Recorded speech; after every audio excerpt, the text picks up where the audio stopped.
Oke, assalamualaikum warahmatullahi wabarakatuh. Alhamdulillahirobbilalamin. Wassalatu wassalamu ala asrofil anbiya wa mursalin wa ala alihi washabihi ajmain amma ba'du. Yang tanpa kepada Biani Manida selaku maksud dari Isna Nabi Jika Pesantren Surga Melalui Ibn Hidah. Yang terba kepada Misuna Fifa selaku kepala Menteri Sanawiyah Al-Quran Melalui Ibn Hidah, dan tak kecuali kepada orang tua dan keluarga saya, semoga saya selalu. Saya Marifendi hari ini akan mempresentasikan regenerasi sebagai syarat dari asesmen summative akhir semester Ganjil dengan mapel SKI berjudul perkembangan Daulah Abbasiyah. Perkembangan di masa Daulah Abbasiyah terbagi menjadi beberapa bidang. Yang pertama di bidang ilmu pengetahuan. Di masa Daulah Abbasiyah terdapat salah satu khalifah bernama Abu Ja'far al-Mansur, yang dimana beliau merupakan khalifah Daulah Abbasiyah yang sangat mencintai ilmu, sehingga beliau juga memanfaatkan harta dan kekuasaannya demi perkembangan ilmu pengetahuan di masa Daulah Abbasiyah. Dan faktor yang mempengaruhi ilmu pengetahuan di masa Daulah Abbasiyah, yang pertama terjadinya asimilasi budaya, yang kedua gerakan penerjemahan ilmu dari buku-buku, dari beberapa buku-buku yang terkandung ilmu pengetahuan, yang dimana dari buku-buku tersebut dialihkan dari bahasa asalnya dialihkan menjadi ke bahasa Arab. Selanjutnya pendirian pusat studi dan majelis kajian ilmu. Selanjutnya yaitu perkembangan di bidang penertiban administrasi pemerintahan. Yang pertama pengangkatan wazir atau perdana menteri yang bertugas untuk membantu khalifah dalam menjalankan roda pemerintahan.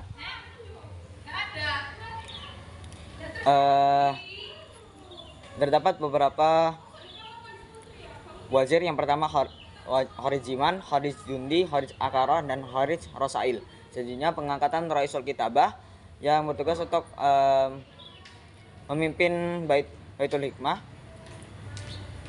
yang dimana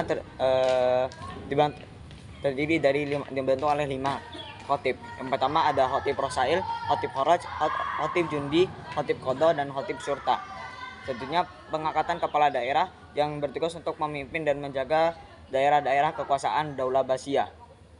Selanjutnya pembentukan Mahkamah Agung yang bertugas untuk menangani beberapa bidang-bidang hukum, yaitu Al-Qadi, Hisbah, Nazar, fil Madzalim. Ada pula perkembangan di dunia politik, yaitu hubungan politik dengan Raja Frank yang berkuasa di Andalusia atau Spanyol, dan ada pula hubungan dengan Afrika Barat dengan tujuan untuk menambah kekuatan militer Daulah Abbasiyah. Selanjutnya di dunia militer. Dunia militer terbagi menjadi 4 periode.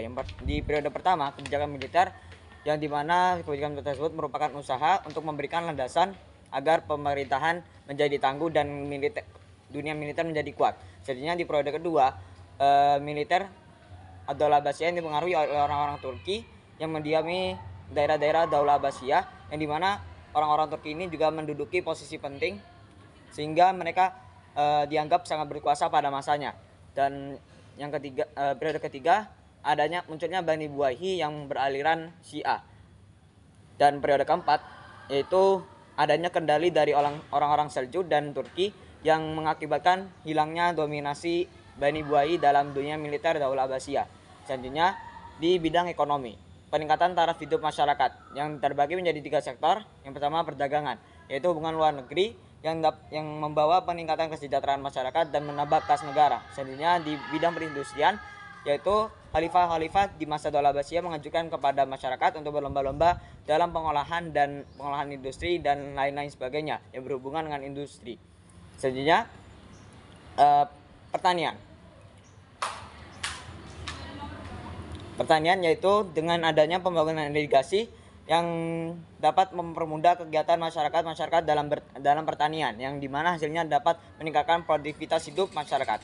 Selanjutnya yang terakhir adalah seni budaya, terbagi menjadi 2 sektor. Yang pertama sektor arsitektur, yaitu arsitektur di masa Daulah Abbasiyah merupakan bidang yang digunakan untuk keperluan membangun gedung, masjid, sehingga pada masa Daulah Abbasiyah pemimpin ataupun khalifah di masa Daulah Abbasiyah sengaja mendatangkan arsitek dari luar kota-kota Daulah Abbasiyah dengan tujuan agar mereka mendesain dan mengajarkan seni arsitektur kepada masyarakat Daulah Abbasiyah.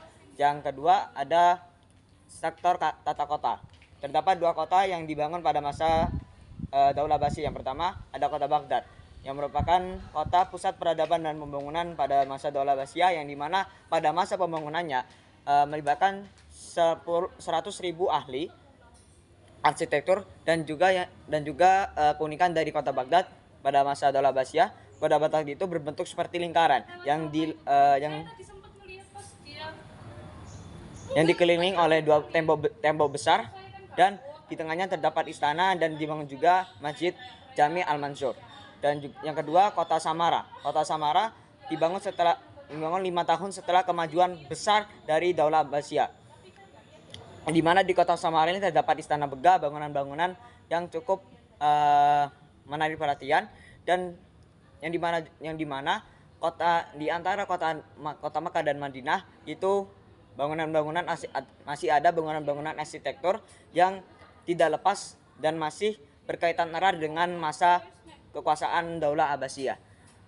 Sekian dari saya, bila ada salah kata mohon dimaafkan. Wassalamualaikum warahmatullahi wabarakatuh.